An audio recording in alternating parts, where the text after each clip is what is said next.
नीतिसूत्रांचे पुस्तक. नीतिसूत्रे हा शब्द सामान्यतः काही विशिष्ट प्रकारची सूज्ञता देणाऱ्या लहान हुशार म्हणींच्या संदर्भात वापरला जातो आणि या पुस्तकात त्या भरपूर आहेत. त्यातल्या जवळजवळ सर्वच पुस्तकाच्या मधल्या भागात आहेत, अध्याय 10 ते 29 मध्ये. पण नीतिसूत्रांच्या पुस्तकात अजून बरंच काही चालू आहे, विशेषतः सुरुवातीला अध्याय 1 ते 9 आणि निष्कर्षामध्ये अध्याय 30 आणि 31. पुस्तकाची रचना प्रस्तावनेसह केली गेली आहे. अध्याय 1 वचन 1 ते 9 पर्यंत, आणि हे सगळं प्रथम या पुस्तकाला राजा शल्मोनाशी जोडतं.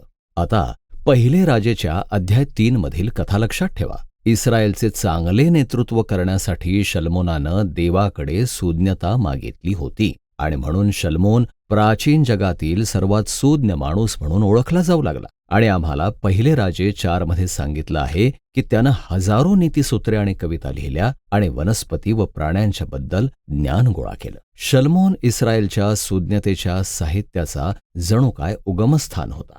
त्यामुळे या पुस्तकातील सर्व साहित्य त्यानं वैयक्तिकरित्या लिहिलेलं नसलं तरी इस्रायलच्या सूज्ञतेच्या परंपरेची सुरुवात त्याच्यापासूनच होते. प्रस्तावना म्हणते की हे पुस्तक वाचून तुम्ही सुद्धा सूज्ञता मिळवू शकता. आता आपल्यापैकी बहुतेकांसाठी सूज्ञता म्हणजे ज्ञान, परंतु इब्री शब्द खोखमा याचा अर्थ केवळ मानसिक क्रियेपेक्षा अधिक काहीतरी आहे. हे कृतीचा संदर्भ देखील देते. म्हणूनच कौशल्य किंवा उपयोजित ज्ञान असा त्याचा विचार करा. म्हणूनच निर्गमच्या पुस्तकातील 31व्या अध्यायात इस्रायलमधील जे कलाकार आणि कारागीर होते त्यांना खोखमा असल्याचं सांगितलं गेलं. म्हणूनच या पुस्तकाचा हेतू हा आहे की तुम्हाला देवाच्या जगात चांगलं जगण्यासाठी व्यावहारिक कौशल्यांचा एक संच विकसित करण्यास मदत करणं. आणि हे प्रस्तावनेखेरीज आणखी एका मुख्य कल्पनेशी जोडलं गेलंय, परमेश्वराचं भय. आता इथं भय म्हणजे दहशत नाही, हे देवाबद्दल आणि विश्वात माझ्या स्थानाबद्दल आदर आणि विस्मय यांची एक चांगली भावना आहे. ही एक नैतिक मानसिकता आहे जी ओळखते की मी देव नाही आणि चांगल्या व वाईट, योग्य आणि अयोग्य याच्याविषयी मला माझ्या स्वतःच्या व्याख्या तयार करता येत नाहीत.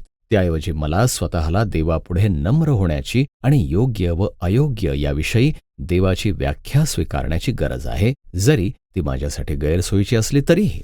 आता हा परिचय आपल्याला पुस्तकाच्या पहिल्या मुख्य भागामध्ये म्हणजे अध्याय 1 ते 9 मध्ये नेतो, ज्यात देखील लहान एका ओळीची नीतिसूत्रे नाहीत. त्याऐवजी आपल्याला इथं एका वडिलांकडून मुलाला दिलेली 10 भाषणं आढळतात. मुलानं सूज्ञतेचे कसे ऐकावे आणि परमेश्वराचे भय कसे जोपासावे आणि त्यानुसार कसे जगावे, ज्याचा अर्थ सद्गुण आणि सचोटी आणि उदारतेचं जीवन आहे. कारण या सर्व गोष्टी यश आणि शांतीकडे आपल्याला घेऊन जातात. आणि वडील आपल्या मुलाला वाईट व मूर्खपणाच्या निर्णयांबद्दल इशारा देतात, जे स्वार्थीपणा आणि अभिमान वाढवतील आणि नाश व लज्जेकडे नेतील. आणि म्हणूनच मुलानं सूज्ञतेचा शोध घेणं आणि परमेश्वराचं भय धरणं हे जीवनातील सर्वोच्च ध्येय बनवलं पाहिजे.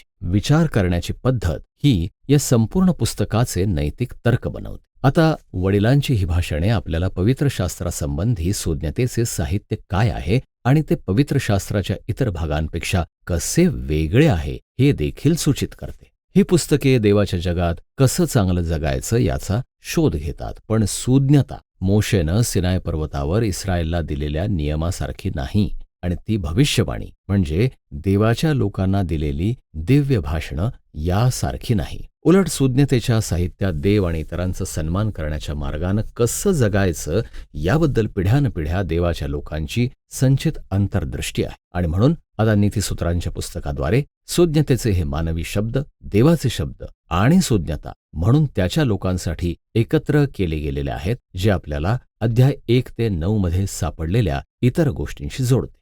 सूज्ञ स्त्रीच्या 4 कविता आहेत. इथं सूज्ञतेला एक स्त्री म्हणून काव्यात्मक रूपक दिलं आहे. ती मानवतेला तिच्याकडे लक्ष देण्यास आणि तिला शोधण्याचे आवाहन करते.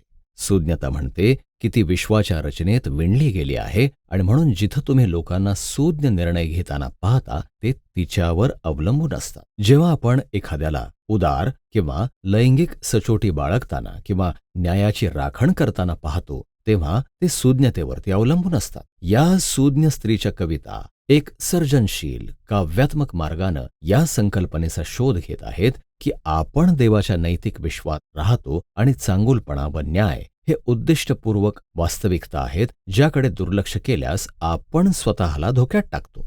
आणि म्हणून परमेश्वराचं भय बाळगणं म्हणजे सुज्ञतेनं जगणं, विश्वासाच्या स्वरूपाबरोबर जगणं आहे. आता एकत्रितरित्या वडिलांच्या आणि सुज्ञ स्त्रीच्या भाषणांचे हे 2 संच या पुस्तकाबद्दल एक शक्तिशाली दावा करतात. आपण फक्त चांगला सल्ला वाचत नाही, तर आपण मागील पिढ्यांकडून सुज्ञता शिकण्यासाठी देवाचं स्वतःचं आमंत्रण वाचत आहात. आणि म्हणून पुस्तकाच्या पुढील भागात अध्याय 10 ते 29 पर्यंत आपल्याला शेकडो प्राचीन नीतिसूत्रे सापडतात. आणि मग तुम्ही कल्पना करू शकता अशा प्रत्येक जीवनाच्या विषयावर ते सुज्ञता आणि परमेश्वराचं भय लागू करतात. कुटुंब, काम, शेजारी, मैत्री, लैंगिक संबंध, लग्न, पैसा, राग, क्षमा, मद्य, कर्ज, सर्व काही. आणि हे सर्व नीतिसूत्रे 1 ते 9च्या मूल्य प्रणालीमधून चाळले जातात. आता ही नीतिसूत्रे खूपच लहान आहेत, त्यांना मुखपाठ करणं सोपं. आणि खरं तर पुस्तकाचा हा भाग एक संदर्भ ग्रंथाप्रमाणे कार्य करतो, जो असा आहे की आपण त्याकडे वर्षानुवर्षे पुन्हा पुन्हा परताव. आणि हे या नीतिसूत्रांना कसे वाचायचे हे शिकवण्याविषयी काही महत्वाचे मुद्दे मांडते. सर्वप्रथम, नीतिसूत्रे स्वभावाने संभाव्यतेबद्दल आहेत.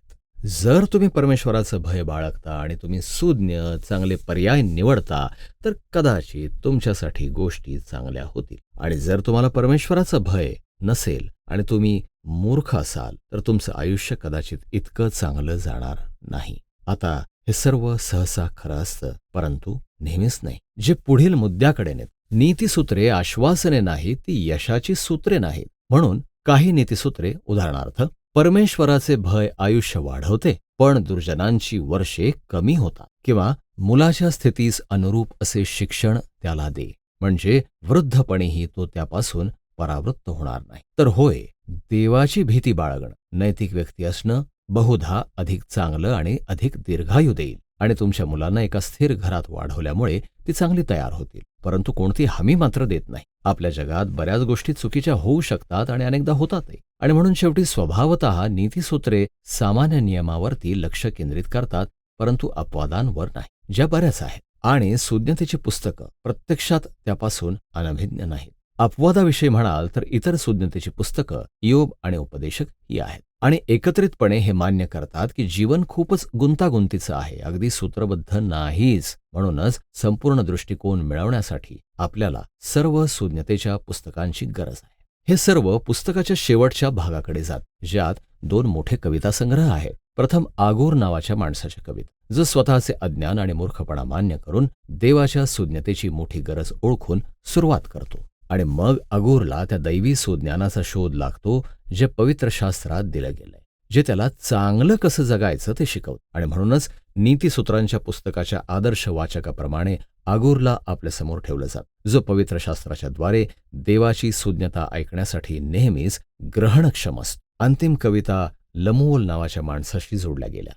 तो एक गैर इस्रायली राजा आहे आणि तो त्याच्या आईनं त्याला दिलेल्या सुज्ञतेवर चालतो. सुज्ञ आणि न्यायी पुढारी होण्यासाठी ते मार्गदर्शन आहे. आणि मग शेवटची कविता एक परिवर्णी काव्य किंवा वर्णमाला कविता आहे, जिथे प्रत्येक ओळ इब्री वर्णमालेच्या नवीन अक्षराने सुरू होते आणि संपूर्ण कविता सद्गुणी चरित्र असलेल्या स्त्रीबद्दल आहे, जी नीतिसूत्रांच्या सुज्ञतेनुसार जगणारी स्त्री दर्शवते. आणि ती अशा एखाद्या व्यक्तीचे आदर्श म्हणून उभी आहे, जी देवाची सुज्ञता घेते आणि नंतर रोजच्या जीवनात, कामाच्या ठिकाणी, घरात, तिच्या कुटुंबात आणि तिच्या समाजात व्यावहारिक निर्णयांमध्ये त्याला लागू करते. सुज्ञ स्त्रीचे ऐकण्याबद्दल वडिलांकडून मुलाला दिलेल्या शब्दांनी पुस्तकाचा आरंभ होतो. आणि आता आईनं तिच्या मुलाला सुज्ञतेनं जगणाऱ्या स्त्रीबद्दलचे शब्द अर्पण करून हे पुस्तक समाप्त होते. नीतिसूत्रांचं पुस्तक जीवनाच्या प्रत्येक हंगामात प्रत्येकासाठी आहे. देवाच्या चांगल्या जगात सुज्ञतेनं आणि चांगलं राहण्यासाठी हे मार्गदर्शक आहे. आणि नीतिसूत्रेचं पुस्तक याच विषयी आहे.